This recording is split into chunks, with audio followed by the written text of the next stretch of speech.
जनसेवक सुरेश पाटलांच्या जनसंवादाचा दणका।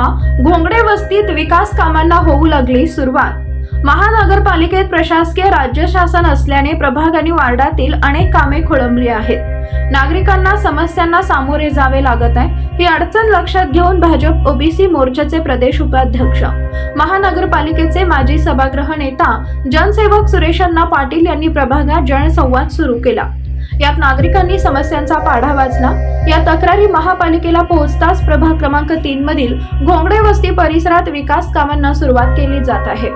प्रभाग क्रमांक 3 मध्ये एनटीआर भजी सेंटर ते रवी गड्डम बोळातील सार्वजनिक स्वच्छता गृहापर्यंत 9 इंची ड्रेनेज लाईन टाकण्याच्या कामाचा शुभारंभ करण्यात आला।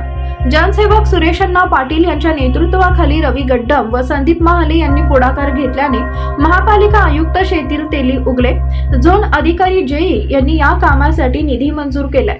सार्वजनिक आरोग्य अभियानांतर्गत ड्रेनेज विभागाकडील भुयारी गटारी दुरुस्ती सन 2023 ते 2024 मधून यासाठी 2,59,093 रुपये इतका निधी मंजूर झालाय। यातून हे काम करण्यात येत आहे। यावर सिमेंट कॉन्क्रीट रस्ताही करण्यात येणार असून यालाही निधी मंजूर आहे।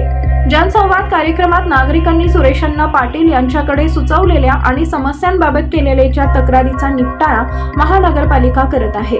या भागात नळ, पाणी, रस्ते, ड्रेनेज लाईन, विजेसह शासकीय योजनांचा लाभ व अन्य सोयी सुविधा दिल्या जात आहेत।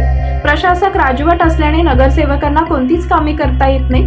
शहर व हद्दवाढ भागातील समस्या अडचणी आल्यास नागरिकांनी स्वतः महानगरपालिकेच्या आयुक्त, झोन अधिकारी यांच्यासह संबंधित विभागाकडे तक्रार करावी। त्यानंतर ही कामे तात्काळ केली जातात। तक्रारीनंतर दखल घेतली न गेल्यास माझ्याशी संपर्क साधा। आपण सगळ्यांनी मिळून महानगरपालिकेसमोर आंदोलन करू, आपल्या अडचणी सोडवू असा विश्वास जनसेवक सुरेशांना पाटील यांनी दिलाय।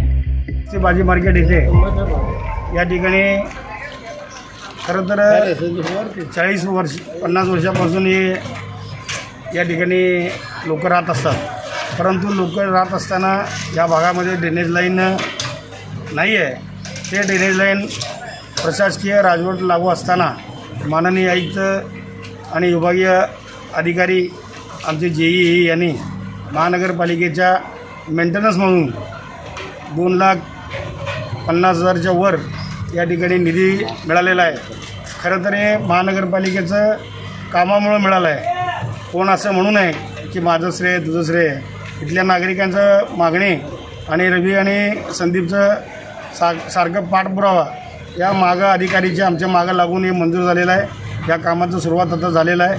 याच्यानंतर रस्ताही होणार आहे, परंतु या भागातलं जे काही अजून समस्या, लाईटचा असू दे, पाण्याचा असू दे, ड्रेनेजचा असू दे किंवा दिवाबत्तीचा असू दे किंवा साफसफाई स्वच्छताचा असू दे, ते सर्व आपल्या या जनसंवाद कार्यक्रमामध्ये आपण बोलल्याप्रमाणे या ठिकाणी कामं करत आहेत।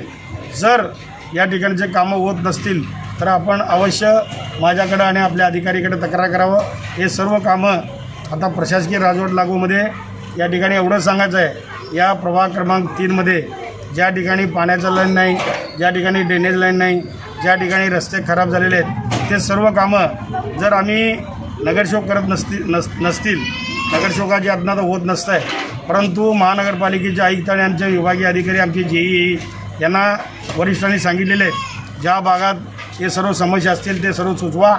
आपण या भागातलं त्यांना नाही तर मला सुचवा, मी त्यांना सुचवून हे सर्व कामं जेवढे दिवस अजून प्रशासकीय राजवट लागू राहील तेवढे दिवस आम्हाला निधी मिळाला नाही तर चालतं आहे, पण आयुक्त मॅडमला सांगून या ठिकाणी सर्व कामं आपण या ठिकाणी करूया, जेणेकरून आपल्या सर्व समस्या या ठिकाणी महानगरपालिकेचे आपण सोडवायचा प्रयत्न माननीय आयुक्त मॅडमकडनं करूया, हीच आपल्या सर्वांना विनंती करतो।